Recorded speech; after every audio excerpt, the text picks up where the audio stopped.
If at any point you liked this video, please consider liking the video, subscribing, and turning on the bell. What comes to mind when you think of the Georgia sports curse? Is it the 2nd and 26 miracle to give Alabama the comeback win after being down 13-0 at halftime to Georgia and winning the game in an overtime thriller?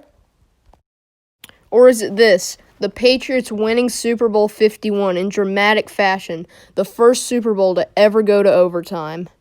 And here's another thing that might come to mind. Atlanta United winning the MLS Cup. Does that snap this quote-unquote curse? Does it count because it's not a major sport? I don't know, but you're about to find out.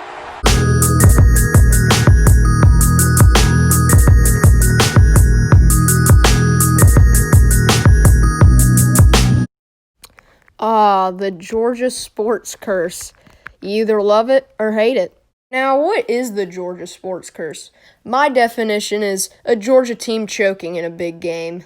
It's crazy. A Georgia sports team always has a huge lead in a big game and just gives it up by making a dumb mistake. And for the majority of the game, the Georgia team is usually leading. It's tough to figure out why, but I'm going to analyze why Georgia chokes in big games. And quick disclaimer, I'm not going to talk about the 90s Braves at all.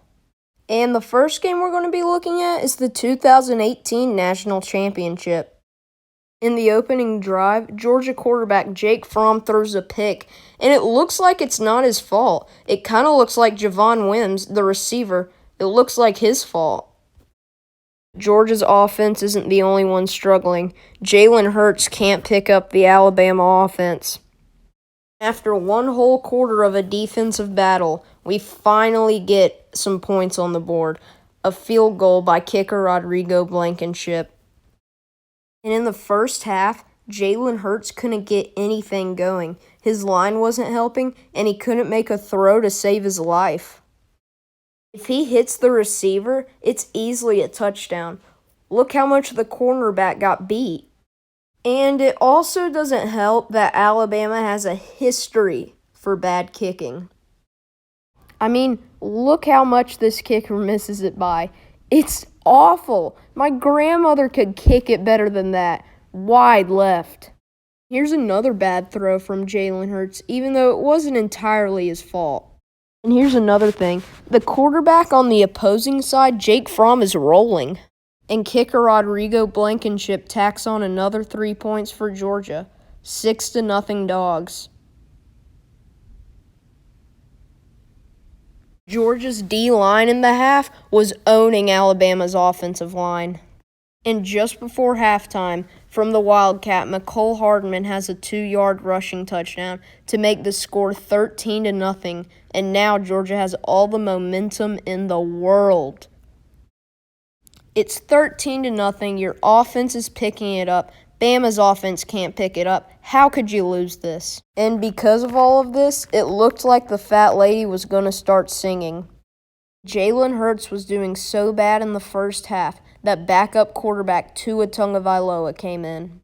And here's another thing I'm not going to talk about, the controversial referees. There was many calls that didn't go Georgia's way that if they got, they maybe could have won. And if you want me to make a video just about those calls in the championship, let me know. But watching this play, it kind of shows me that the Georgia defense was getting worn down, and this Tua kid is really good. Look how many tacklers he's bouncing off of. 5 right there, gets the first down on 3rd down. What a play. And on 1st and goal, Tua finds a receiver, and now Alabama's on the board. It's a 1-touchdown game. Then on the very next possession, Jake Fromm finds Mecole Hardman on an 85-yard touchdown pass that would get reviewed and stay a touchdown. Now Georgia's got the momentum back again and is up. Then Tua Tagovailoa rolls to his left and throws an interception. Now Georgia's up 20-7 with the ball back. Looks like the fat lady's going to start singing again. But then on that same drive, Jake Fromm throws maybe the most unlucky interception you've ever seen. bounces off the helmet and into the hands of an Alabama defender, and now they're on Georgia's 40 threatening. Epenastos, a nervous miss Alabama has from to 42 settle for earlier. a This field from goal, a yard longer. and it turns out he can make a field goal. It's now 20-10, still a 10-point lead for the Dogs. Let me just say, after the first half, Kirby Smart decided to go conservative and stop giving the ball to Jake Fromm and start running it more. Fromm was rolling, and in key moments of the game, they decided to run the ball instead of giving it to Jake Fromm. Don't get me wrong, running the ball may have been smart because of Nick Chubb and Sony Michel, but the Alabama D-line was stuffing them, and Kirby Smart should have known that. Oh look, it's a rare sight. A Bama kicker got back-to-back field goals good, and now it's just a one-touchdown game. But with only 4.5 minutes remaining, if Georgia's defense could get a stop, they could give the ball back and win it. But on the biggest play of the game, on 4th and 4, Tua Tagovailoa throws a great pass, and now the game is tied with 3 minutes left. And Georgia quickly has to punt the ball back to Alabama, and it looked like Tua was going to take Bama down the field, and they were going to run the clock out and win it. And they did run the clock out, and it was all up to Andy Papanastis to kick this absolute chip shot to mark the comeback and give Alabama one of its many national championships. Let's see how this goes.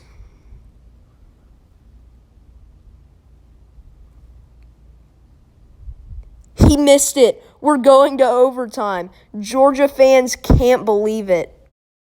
Georgia gets the ball first in OT and is forced to kick a field goal, but they make it. And on Alabama's first play of the overtime drive, Tua Tagovailoa takes a 16-yard loss. How is Bama going to get the ball and get the first down? And they can't kick a field goal. Looks like Georgia's going to win. Saban is furious. But on that next play, there's a busted coverage, and Tua Tagovailoa finds an open man, and he throws an absolute dart to give Alabama the national title win in overtime. What a doozy. Let me break down some of the reasons that Georgia quote-unquote choked. One reason is because Tua turned out to be a really great football player. And what made him even better was that Georgia didn't have film on him to know what he liked to do. Tua is the most efficient passer in college football history. Now that's a good player right there if you ask me. Another reason is that Jake Fromm was rolling other than the 2 interceptions, and because Georgia had the lead, Kirby Smart decided to run the ball and be conservative. My last reason is that Alabama had a dynasty that made them so good that you had to give it your all and have some luck to beat them. And those are my 4 reasons why maybe it wasn't a choke and Bama was just too good. Next game I'm going to break down is Super Bowl 51. And this game was similar to the national championship. The Falcons jumped out to an early lead, and it looked like they couldn't be stopped. The Patriots were doing bad, and the Falcons had all the momentum, and the Falcons had such a big lead. But after halftime, the Falcons' offense took a screeching halt. Tom Brady and the Patriots started to pick it up. And the score went from 28-3 to 28-12. And when it looked like the Falcons could close it out, Matt Ryan fumbled the football. And then the Patriots scored. Got the 2-point conversion to make it a 1-touchdown game. Then when it looked like the Falcons were going to settle for a field goal and end the game, Matt Ryan took a huge sack. But they were still in field goal range. All the Falcons needed to do right here on this 3rd down was to get some yardage to make it a comfortable field goal. And that's what they do, but then disaster struck. This holding call made it 3rd and forever, and Matt Ryan would throw an incompletion so they couldn't get a field goal. Then on that game-tying drive, Julian Edelman made this impossible catch. They scored a touchdown, but that didn't matter. It mattered if they got the 2-point conversion. If they didn't, they would lose. If they did, it would go into overtime, and that's what they did. They got it, they went into overtime, and the Patriots won the coin toss. And with all the momentum, we're heading, and we're about to score. Just like that, the Patriots drove down the field and won the first ever Super Bowl in overtime. What a comeback.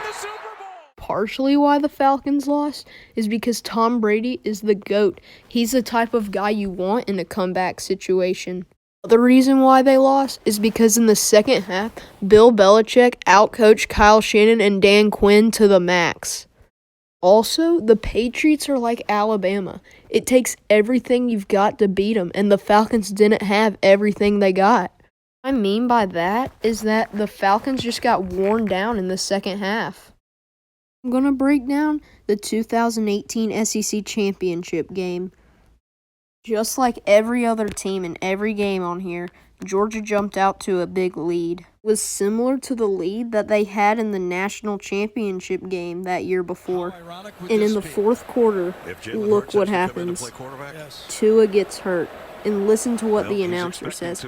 How ironic would it be if Jalen came in? Very ironic.